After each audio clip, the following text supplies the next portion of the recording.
13h, Pascal Praud sur Europe 1. C'est donc ce sujet qui touche à l'intime, aux croyances, parfois au vécu familial. Et je lisais Michel Houellebecq hier qui disait que bien souvent, l'avis qu'on a est lié à l'expérience qu'on a eue avec un de nos anciens qui est parti. Et s'il est bien parti ou mal parti, on peut différer d'un avis. C'était intéressant d'ailleurs ce qu'il disait. Le projet de loi sur la fin de vie arrive donc aujourd'hui à l'Assemblée nationale. Il ouvre la possibilité pour certains patients d'une aide à mourir.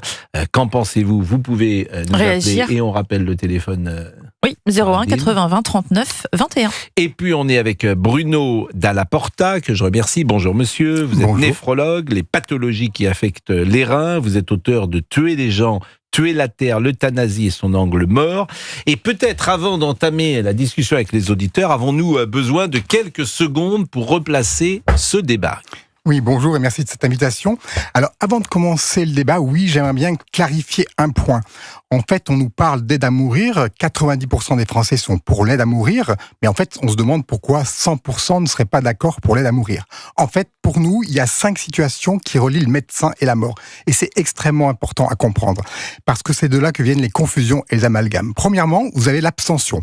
Vous ne transférez pas un malade de 90 ans en réanimation avec le risque d'accélérer la mort s'il a le Covid, parce que vous savez qu'il ne tiendra pas en réanimation. Premièrement, abstention. Deuxièmement, vous avez l'antalgie. Vous pouvez prescrire à une personne qui a des métastases osseuses très douloureuses, des antalgiques puissants ou des sédatifs.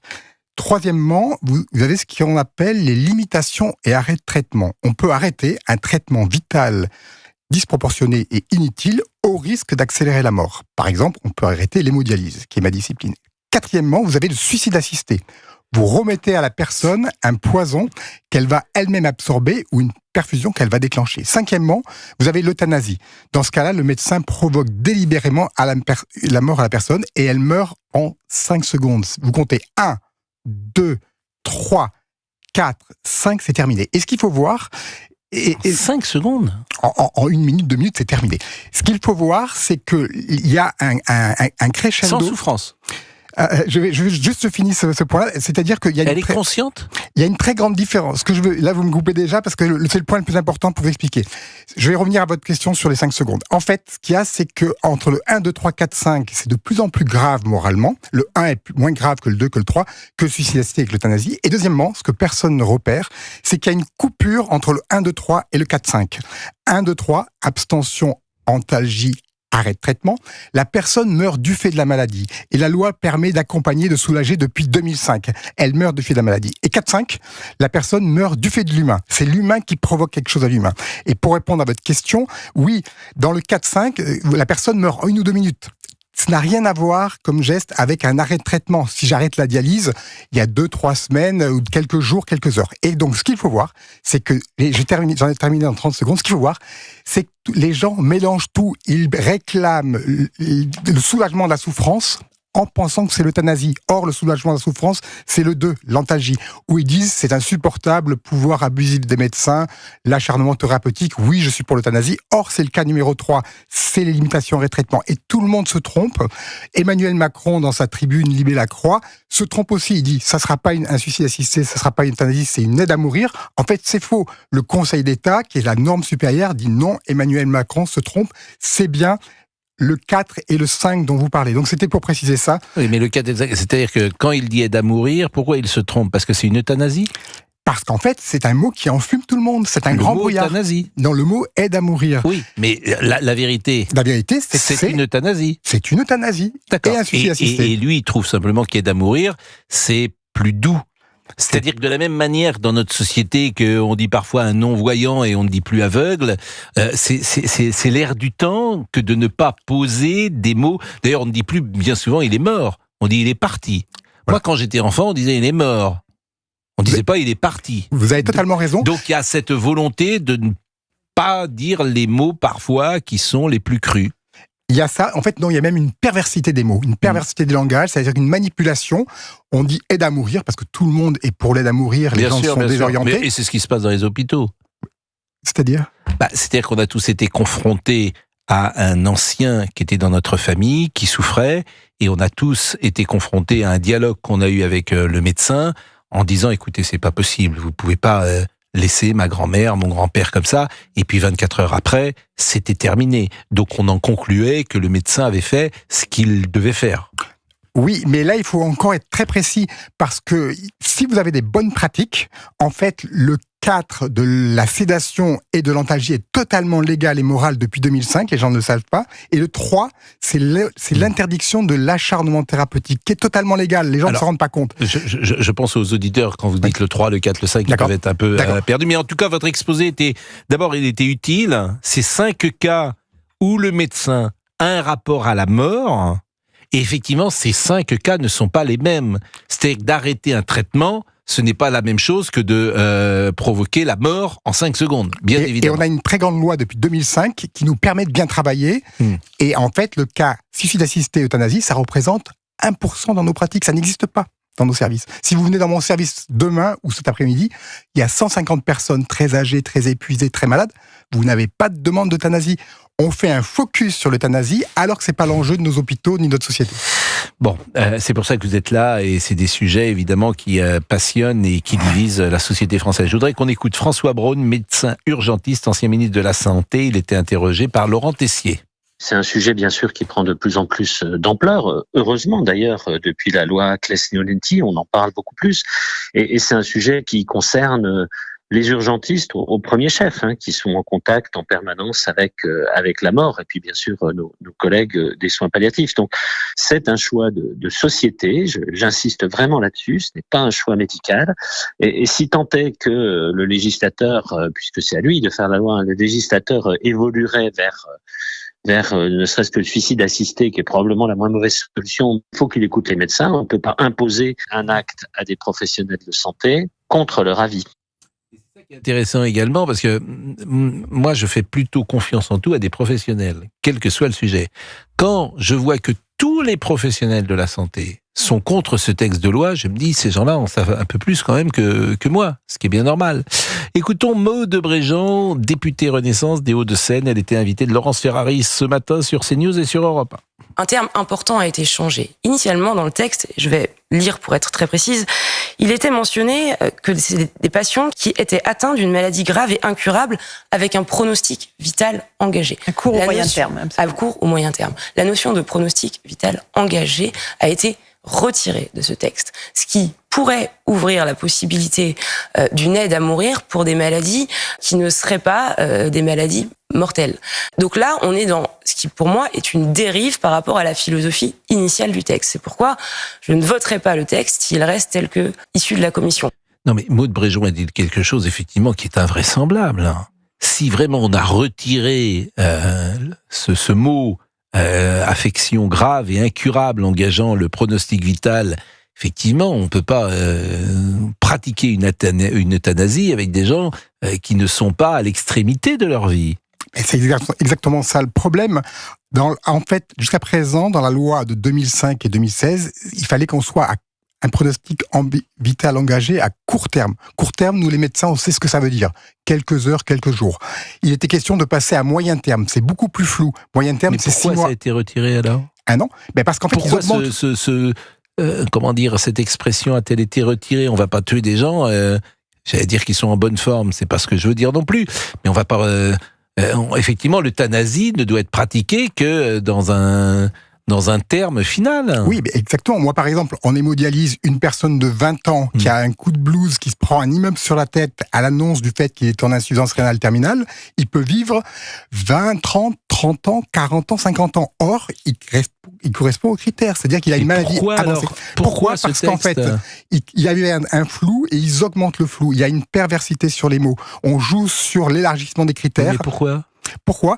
Parce qu'en fait, ils essayent probablement de pousser au maximum le bouchon pour ensuite pouvoir obtenir quelque chose en termes d'élargissement des critères. Ah, vous pensez que c'est ça ? Je pense que c'est ça.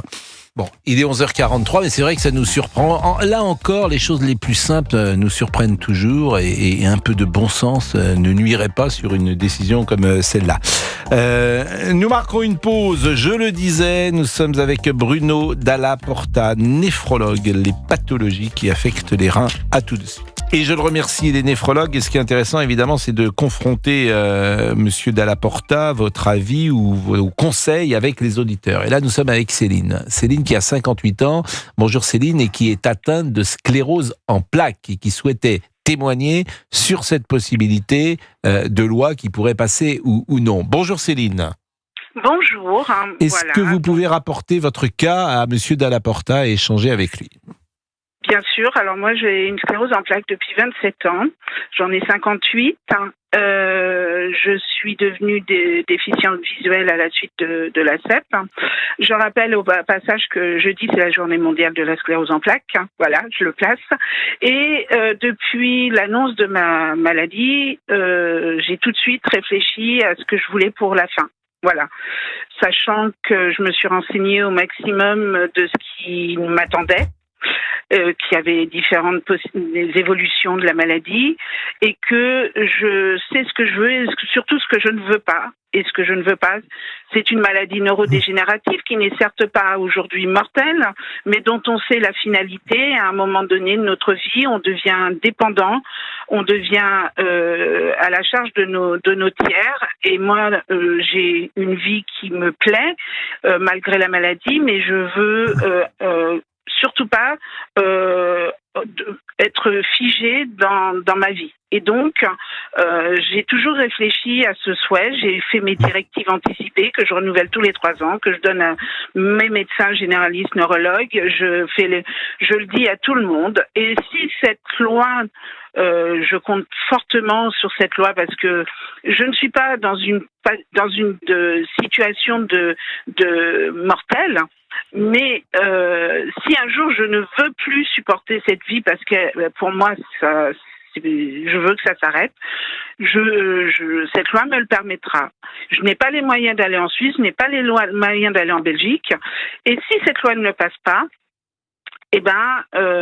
en fonction de l'évolution de la maladie, c'est moi qui mettrai un terme à ma vie. Et donc, il est clair qu'en mettant un terme à ma vie, ça veut dire que j'anticipe bien en amont et que je partirai alors que je suis encore en capacité, alors que je vais surtout pas mettre mes proches en indélicatesse. Voilà.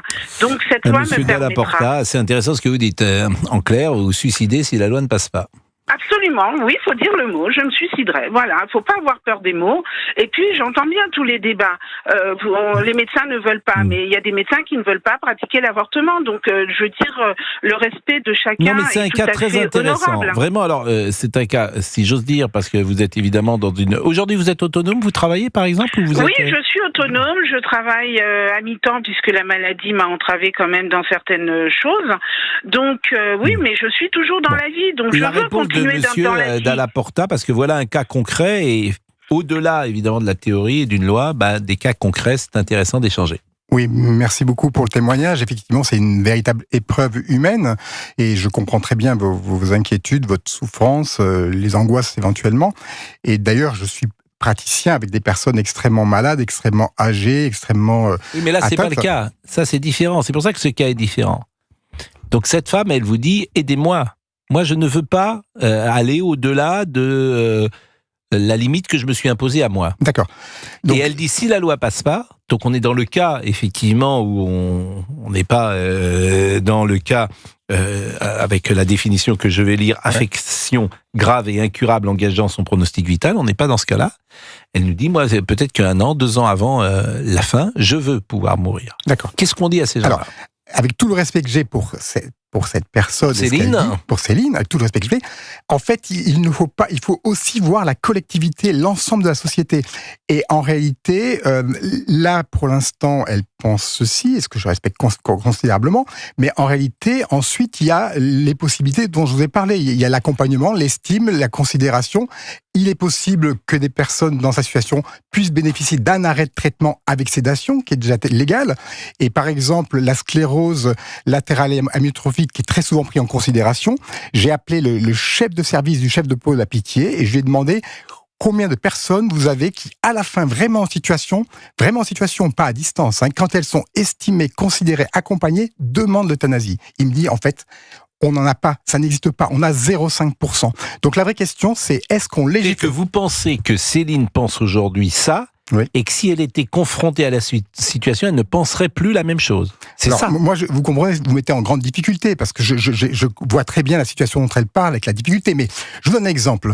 Quand vous faites des Non, ma question, elle est intéressante de ce point de vue-là. Est-ce que vous pensez que confronté, s'il n'y a que 0,5%, et même je pose la question à Céline, peut-être connaît-elle des malades qui sont dans son cas, manifestement, on ne réagit pas de la même manière à distance, pour reprendre votre expression, et Céline, vous êtes entre guillemets à distance, et souhaitons que cette distance soit la plus longue, et manifestement, il y a un changement. Donc là encore, j'écoute les professionnels. Donc là, je vous donne des études, par exemple. Si vous prenez des études, vous mettez des personnes à distance d'une maladie avec des maladies de plus en plus graves, rhume des foins, diabète, dialyse, paraplégie, tétraplégie, et vous leur dites combien de jours de vie êtes-vous prêt à renoncer si vous êtes dans cette situation, chez un bien portant à distance. Rhume des foins, ils veulent pas renoncer à vivre, etc. Et puis tétraplégie, ils vous disent, voilà, je ne veux plus vivre, etc. Vous avez ensuite le locked-in syndrome, qui est un syndrome où vous êtes complètement paralysé, sauf les yeux, et là, ils vous disent tous, je veux arrêter de vivre. Maintenant, vous refaites le questionnaire chez ces personnes en situation.